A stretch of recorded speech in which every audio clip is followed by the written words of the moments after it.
با عرض سلام و درود، ادب و احترام به همه شما همراهان بی‌نهایت عزیز و بسیار ارجمند.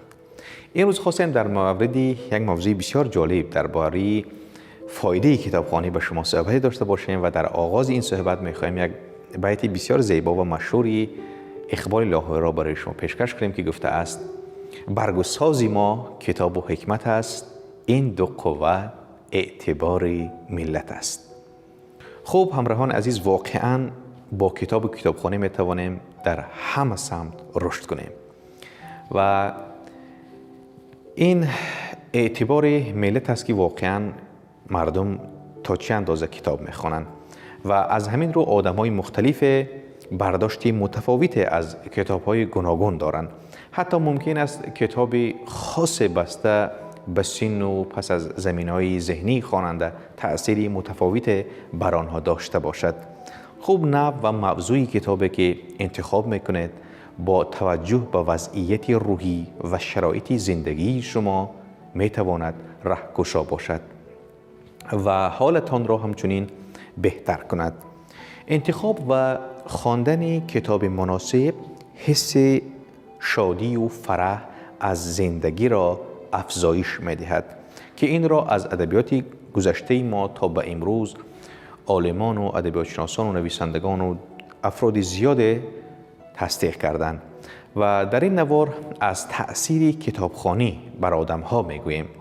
خوب و یکی از این بخش‌ها این کتاب درمانی است، یعنی آثاری مثبت کتاب خواندن.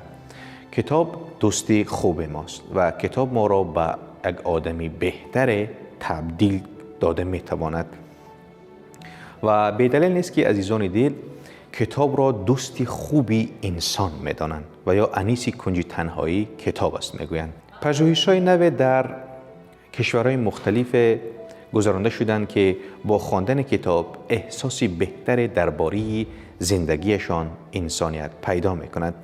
بنا به نتیجه های تحقیق پژوهش‌ها، کتابخوانی چیزی بیشتر از یک سرگرمی لذت بخش است.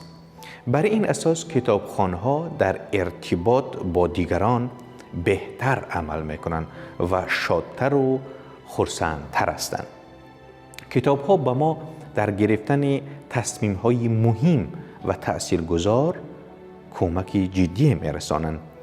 مطابق یافته‌های این پژوهش 27% از اشتراک کنندگانی که از آنها سوال کرده اند تایید کردند که برای گرفتن تصمیم‌های مانند تغییر کسب و شغل و وظیفه یا پایان دادن به یک رابطه عاطفی نامناسب کتاب خاص الهام بخش آنها بوده است.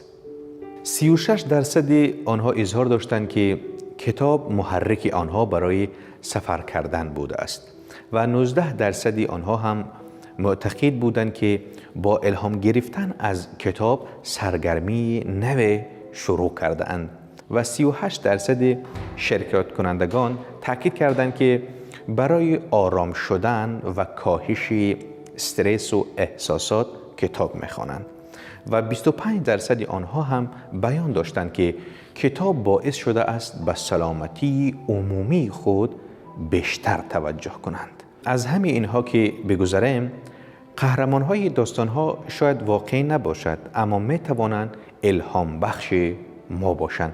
به ویژه شخصیت‌های مانند رستم و سیاوش و سهراب و کیومرث و صدها قهرمان‌هایی که با نقص‌هایشان حتی بیشتر به آدم‌های واقعی اطرافمان شبیه‌اند و این قهرمان‌ها هستند که به یادمان می‌آورند که اشتباه کردن مشکلی ندارد و کمک می‌کنند احساسی بهتر درباره خودمان داشته باشیم. و نقطه قابل توجه این است که 35% شرکت کنندگان آن پرسشنامه تاکید کردند که دوست می‌دارند زمانی بیشتری را صرف کتابخوانی کنند، اما غرق شدن در گوش هوشمند و تماشای تلویزیون مانع آنها می شود. به دلیل نیست که کتاب و کتابخوانی در معرض فراموشی است امروز و بسیاری ها امروز به این شکایت می کنند که نسل کتابخوان خیلی کم مانده است. اما همان طوری که گفته شد کتاب ها کمک میکنند از خوشی های کوچک زندگی لذت ببریم و انسان های شادتر باشیم. این روزها عباره درمانی یا درمان را در بسیار کلمه های مختلف میشنویم. در هر حالی که شاید نتوانیم چندان به آنها اعتماد کنیم، اما کتاب درمانی روشی قدیمی است که تعریف آن دامنه گسترده و درازی دارد. در این روش با تشویق فرد به خواندن کتاب از آثار درمانی کتابخوانی بهره گرفته میشد و امروز هم در بسیاری از کشورها کتاب درمانی رواج دارد، یعنی به واسطه خواندن کتاب بیماری‌های خودشان را رفع میکنند. کتاب میتواند نقشی آرامبخش محرک یا خواب آور را نیز داشته باشد. نحوه از مقدار مصرف هم مهم است. شاید لازم باشد دست از رامن‌های شاد و سرخوش کننده برداریم و داستان‌های کاوشگرانه و پژوهشگرانه و روانشناسانه‌ای که امروز به درد جامعه میخوره زیاد مطالعه کنیم. و امروزه کتاب درمانی شکل‌های مختلفی دارد، از آثار ادبیات کلاسیک تاجیک و فارسی خودمان و ادبیات جهان در بسیار ساحه‌های مختلف. گروه‌های سالمندانی که دوچار فراموشی هستند با آنها تشویق کرده میشه تا اینکه مشکلی‌هایشان را رفع کنند و هرچند کتاب درمانی بیشتر در حوزه پزشکی و با تمرکز بر کتاب‌های خودیار دیده می شود. در چند سال اخیر تکیه بر خود کتابخوانی به ویژه کتاب‌های داستانی بیشتر شده است و از روی پژوهش‌های عالمان انستیتوت‌های بزرگ جهانی و کتاب می‌تواند درمان دردهای گوناگون از جمله دلشکستگی یا تردیدهای شغلی باشد. سابقه کتاب درمانی به یونان باستان برمیگردد، جایی که کتابخانه را مکان برای درمان روح می‌دانستند. یعنی بسیاری‌ها بر این نظر بودند که هر کس که به کتابخانه وارد شود و آن همه مشکلات و احساسات روحی که داشت برطرف می‌شوند و بنابراین کتابخانه را یک مکان برای آرامی روح می‌دانستند. و در پایان قرن 19 زمانی که فرید شروع به استفاده از کتاب در جلسه‌های درمانی می‌کند، این روش شکل به خود خاصی را می‌گیرد و تا به امروز در غرب این اصول رونق دارد و با این اصول کار می‌گیرند. پس از جنگ جهانی اول برای سربازهای خیال پرداز، آنهایی که در اضطراب بودند و از تجربه جنگ کم آگاهی داشتند، کتاب پیشنهاد می‌شد و آن زمان حتی به کتابدارها درباره پیشنهاد و ارائه کتاب به سربازها آموزش داده می‌شد و در گذر زمان کتاب درمانی در قالب‌های مختلف در بیمارستان‌ها و کتابخانه‌ها به کار گرفته شد و در سالهای اخیر هم روانشناسان، مددکاران اجتماعی، خدمات دهندگان و سالمندان و پزشکان از آن به عنوان روشی مؤثر و یا تأثیرگذار درمانی استفاده می‌کردند. برای همه ما روشن است که کتابخوانی به تقویت سلامتی ذهن و رابطه انسانی کمک می‌کند. اما در سالهای اخیر پژوهش‌های علمی مختلف آثار مثبت، یعنی تأثیر مثبت کتابخوانی را نشان داده‌اند و در پژوهش در سال 2011 تصویری fMRI بررسی شد. وقتی تجربه را پشت سر می‌گذاریم، ناحیه خاص از مغز تحریک می‌شود. این پژوهش نشان داد که هنگام خواندن درباره آن تجربه خاص هم همان بخش از مغز تحریک می‌شود. به عباره با خواندن داستان و حدس و گمان درباره احساسات آدم‌ها همان بخش از مغز درگیر می‌شود، یعنی فعال می‌شود، روشن می‌شود و در حرکت می‌شود که در عمل و در دنیای واقعی تحریک می‌شود. پژوهش‌های دیگری در سال 2006 و 2009 نشان دادن افرادی که کتاب‌های داستان فراوان می‌خوانند بهتر با دیگران همدلی می‌کنند. و در پژوهش دیگری که در سال 2013 گزارنده شد، ادبیات داستان در مقایسه با داستان‌های عامه‌پسند و ادبیات غیر داستانی باعث بهبود رقمی شرکت کنندگان در آزمون سنجش همدلی و ادراک اجتماعی شده است. به توانایی فرد در درک افکار و احساسات دیگران ادراک اجتماعی میگویند. این مهارت در حدود 14 سالگی شکل میگیرد که نظامی گنجوی شاعر بزرگ ما هم گفته بود که آن روز که تو 7 ساله بودی اکنون که به 14 رسیدی. یعنی در 14 سالگی مغز انسان پر استقلالیت را به دست می آورد و انسان می تواند همه چیز را برخورد کند. و سوسن الدرخین در همکاری با مکتب زندگی و از بنیانگذاران مکتب زندگی که در امریکا فعالیت می کند، کتاب درمانگران بسیاری را در سراسر دنیا آموزش دادند. به گفته بریتود، مشکل کسانی که برای درمان به کتاب رجوع میکنند گذر از بحران‌های زندگی است. مسائل مانند احساس در جا ماندن و در زندگی مشغول شدن و موفق نگردیدن، افسردگی و سوگواری. تعداد قابل توجه از مراجعت کنندگان آنها بازنشستگان هستند و کسانی که سالهای طولانی برای کتابخوانی پیش رویشان است، اما تا پیش از این فقط رمان‌های جنایی خواندند و اکنون به دنبال آثار نو و یا روانشناسی و سمت موفقیت نشر می‌شوند گردیدند و این گونه کتاب‌ها امروز خواننده خیلی زیاد را در سرتاسر جهان دارند.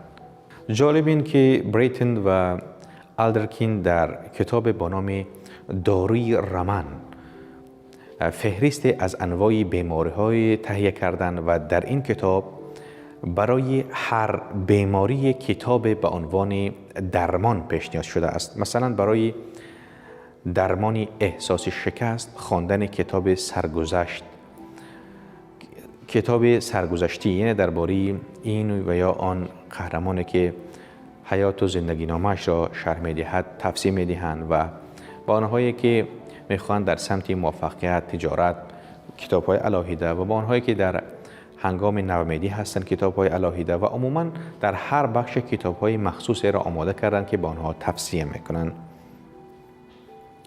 کین اوتلین رمان‌نویس و استاد بازنشسته روانشناسی شناخته سالهای دراز درباره روانشناسی داستان پژوهش کرده است. او در کتاب چنین چیزهای مانند رؤیاها روانشناسی داستان درباره چگونگی شکلگیری شناخت و تعیین هویت از طریق شخصیت‌های داستانی میگوید. او در این کتاب توضیح می‌دهد که ادبیات چگونه مهارت‌های اجتماعی را تقویت می‌کند، باعث رشد احساسی ما می‌شود و درک ما از خود را شکل می‌دهد. او می‌گوید داستان نوع شبه‌سازی ذهنی انسان است. شبه‌سازی خودمان در تعامل با دیگران، در اجتماع، هنگام تجربه کردن و گمانه‌زنی درباره آینده ممکن. کتاب به ما فرصت برای تمرین کردن موقعیت‌های مختلف می‌دهد بدون اینکه با آسیب‌های ماندگار همراه باشد. بدلیل نیست که نویسندگان و بخشای کتاب آن را بهترین دوستی انسان می‌دانند. مارسل پروست در مقاله دوستی انسان با کتاب را اینگونه توصیف می‌کند که هیچ اجبار در این معاشرت نیست، یعنی کسی شما را مجبور نمی کند. اگر با آنها وقت می‌گذرانیم به خاطر این است که واقعاً می‌خواهیم، وقت رهایشان می‌کنیم، حسرت در کار نیست. نگران پایان دوستی ما نیستیم یا اینکه از من خوشش آمد یا نه، چی فکر درباره من کرد یا نکند، کس دیگر جای مرا بگیرد. با وجود آنچه تا اینجا گفته شد، برخی به مسئله تأثیر کتاب در تقویت همدلی و دیدی تردید و شبهه می نگرند.